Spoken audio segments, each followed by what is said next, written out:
Hey there, this is Jen Oliva, YouTube creator of Aljan's Vlogs, and welcome back again to my YouTube channel.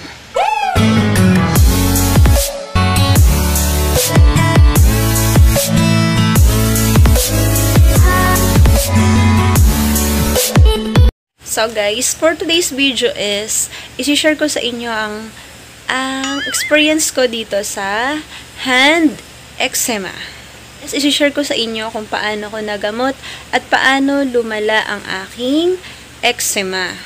So bago ang lahat, kung bago ka pa lang din sa channel ko, huwag kalimutang pindutin ang aking subscribe button and the tiny bell para sa iba't ibang videos na aking i-upload. So, ayun nga guys, alam kong hindi na bago ang case na ito at marami na akong napanood sa YouTube, marami na rin akong reviews na nabasa at syempre, sa kaka-research ko natagpuan din natin ang tamang gamot. So, kung nakaka-relate ka sa video ito at may eczema ka din, just keep on watching. So, ayun, ang magkaroon ng eczema or kahit na anong allergy is super, nagbibigay siya ng stress sa atin. Sobrang nakaka-stress siya, guys. Ipakita ko sa inyo yung first na nangyari sa aking kamay. Nung nag-start yung aking allergy. Ayan siya. Yan. Yan, nagsimula siya sa butlig-butlig na may tubig and kinamot ko siya. Hanggang sa nagkaroon siya ng nagsugat siya, nagdugo, and ayun nga, nag-start na nga siyang magkarne-karne, guys. At ayun nga, every time na magti-triggered yung kate sa aking mga kamay, halos hindi magpatulog at di syempre, hindi rin tayo makagawa ng gawaing bahay, lalo na marami tayong gawaing bahay, maraming obligasyon. So ayun, hindi nga tayo makabuelo dahil dun sa allergy. Bukod nga sa Makati na mahapdi pa and super satisfying yung feeling kapag kinamot mo siya, yung feeling na parang satisfied kapag kinamot mo siya, yung pinuputok mo yung tubig. Ayun. Pag kinamot mo kasi siya, yung pinangkamot mong daliri, tapos inihawak mo din siya sa ibang part ng katawan mo, lumilipat siya, or pwedeng sa kamay mo din, dumadami. Pag kinamot mo siya, automatic dumadami siya. Like nung sabi ko kanina, kapag kinamot mo siya, yung butlig, at pinutok mo yung butlig na may tubig, nagsusugat siya, and nagdudugo. And nagsimula na siyang mag-nak-nak. Ayun, sa lahat ng gagawin ko, sa lahat ng mga bagay-bagay na dapat gawin ko, sagabal siya. Kasi nga, nagdudugo yung kamay ko dahil dun sa allergy, at yun nga yung eczema. Yung di ka makahawak ng kahit na anong bagay, lalo na yung sa mga gawaing bahay tulad ng pagluluto, paglalaba, paglilinis, pag-aalaga ng bata. Lahat-lahat na guys, kapag may allergy ka at lalo na nasa kamay mo pa. Nakaka talaga sa akin yung hindi ako makaligo. Yung hindi ako makaligo at dumating pa sa point na niliguan ako ng asawa ko. Nga, kapag nagsasabon, di syempre may sugat yung kamay mo, tapos magsasabon ka, may irritate yung sugat mo. Tapos may tendency na magsugat ulit siya, magdugo. Hindi siya madadry. Kaya hindi ako makaligo ng mag-isa ko. Kung hindi paliliguan ako ng asawa ko, nung time na may sugat yung kamay ko dahil dun sa eczema na lumala.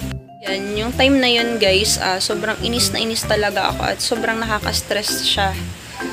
Buti na lang may mga kasama ako sa bahay. Kahit pa paano, may gumagawa ng gawaing bahay na dapat ginagawa ko. So, ayun, mabuti, nandun yung mga kapatid ko, yung asawa ko. So, ayun, sila na yung gumagawa habang nagpapagaling ako nung allergy. So, ito yung ginamit kong ointment sa pagpapagaling nung aking allergy na eczema. Konting kwento lang guys, ng una kasi, yung before kasi ang ginagamit ko sa sa eczema ko, yung bago pa lang sisibol yung eczema ko noon. Kasi pabalik-balik lang tong eczema ko sa kamay. Pungisol talaga yung ginagamit ko. Ipinapatak ko siya bago pa lang sisibol ulit yung butlig na yan. Pinapatak ko na agad siya para mabilis siyang madry. And talagang sobrang effective naman ni Pungisol sa akin before nung hindi pa siya nagsusugat. So, sa sobrang tapang ni Pungisol at sobrang tapang ng pagka-acid niya na parang suka, or basta parang may amoy siya na parang suka yung masangsang yung amoy niya, matapang yung pagkakagawa sa kanya.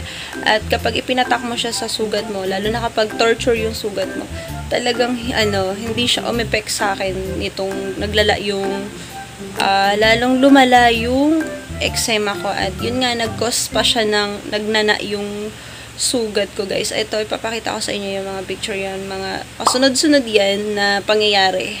Sunod-sunod yan na pangyayari sa aking eczema. Ayan nga. At ganyan ang nangyari sa aking daliri. At halos tong 5 daliri kong to, nag-transfer lang siya dyan.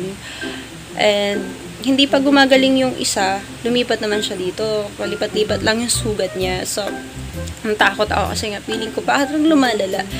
So, naisip ko, hindi siya humiyang dun sa Punjisol kapag pala ang sugat mo is malala na, hindi na siya kaya ng Punjisol. Lalo siyang nai-irritate kapag torture na yung sugat. Kaya after nun, nung na-realize ko na hindi pala siya, hindi na siya umi-effect sa allergy ko, nag-research ako noon na, ayun nga, nakita ko yung ointment na ginagamit, maraming reviews, maraming gumamit, and nakarelate ako doon sa eczema. Kaya, ayun, nag-try ako, and ito nga yung Elica, ayan siya. Yun yung ginamit ko, ointment na Elica. And, ayun, 5 days lang, umepek naman siya. So, ayun, ipinapahid ko tong Elica cream. Ayan, yun, nakikita nyo sa screen.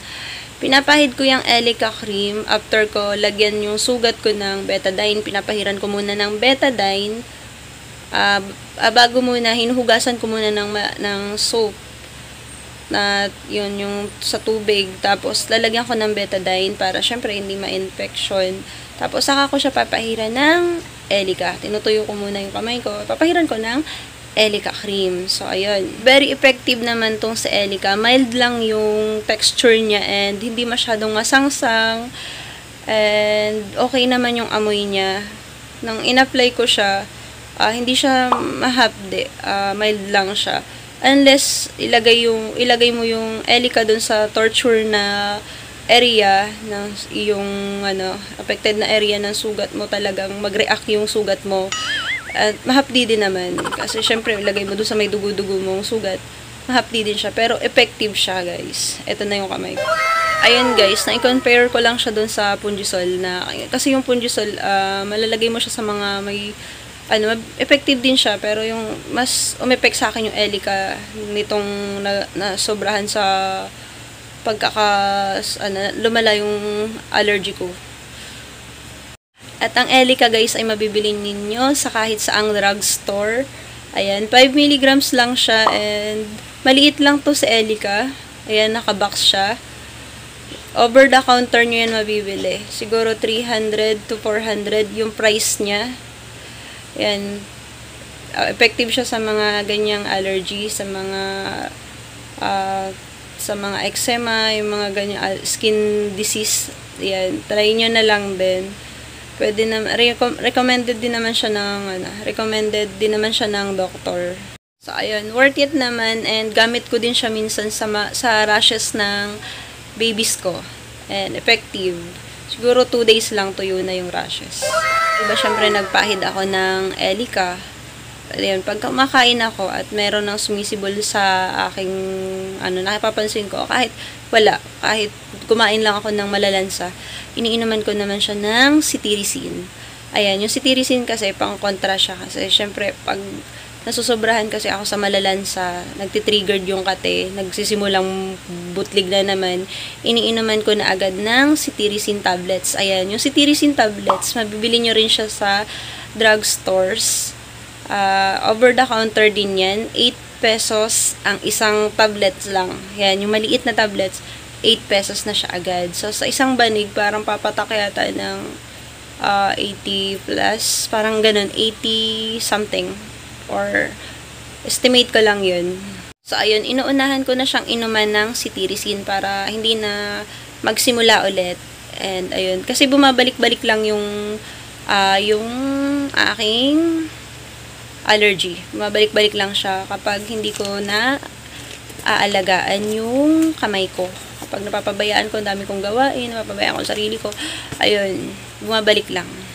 Kailan at paano maiiwasan ang magkaroon o kung paano maiwasan ang paglala ng eczema. Ay, natatandaan ko before, nung nagpa-check up ako sa derma, nabanggit sa akin ng derma ko na kaya ako nagkakaroon ng mga skin allergies, yung skin disease na ito, itong eczema, yung hand eczema kasi ang tawag niya dito. Dahil daw sa sobrang paggamit ko ng mga detergent, yung matatapang na sabon pag naglalaba ako, at sobrang yung mga chlorine, yung may mga sunrox kasi nga totoo, gumagamit talaga ako nun pag naglalaba ako. Lagi kong kapartner yun. Siyempre, yung kamay ko nabababad. Tapos, bukod dun, yung pagkain ng sobra sa malalansa kasi paborito ko yung manok, itlog, tuyo, yung mga isda, yung mga malalansa. Yan, nagtitrigger din kapag napasobra ka ng kain ng malalansa. Tutubo na naman yung allergy.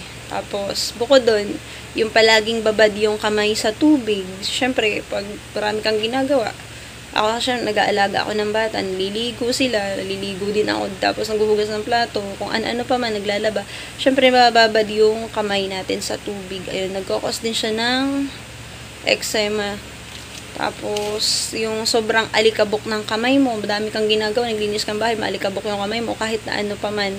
Basta madumi yung kamay mo, magkokos ulit siya ng eczema.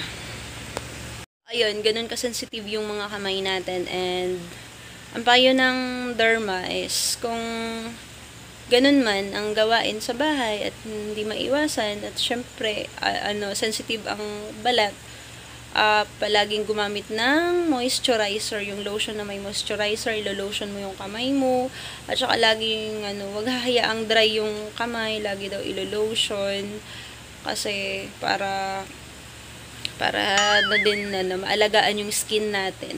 Lagi tayong maglo-lotion, yung mild lang, yung may moisturizer. And hanggang dito na lamang at may gagawin pa ako. So, salamat sa panonood, sa pakikinig. At kung nagustuhan mo ang video na ito at nakatulong ang video na ito sa iyo, don't forget, click the subscribe button and comment na rin kayo dyan sa baba sa lahat ng mga katanungan at sa lahat ng masasabi ninyo sa video na ito. Ayan. Huwag na rin kalimutan pindutin ang aking tiny bell para sa iba't ibang videos na aking i-upload. Ayan. And see you on my next video, guys. Thank you.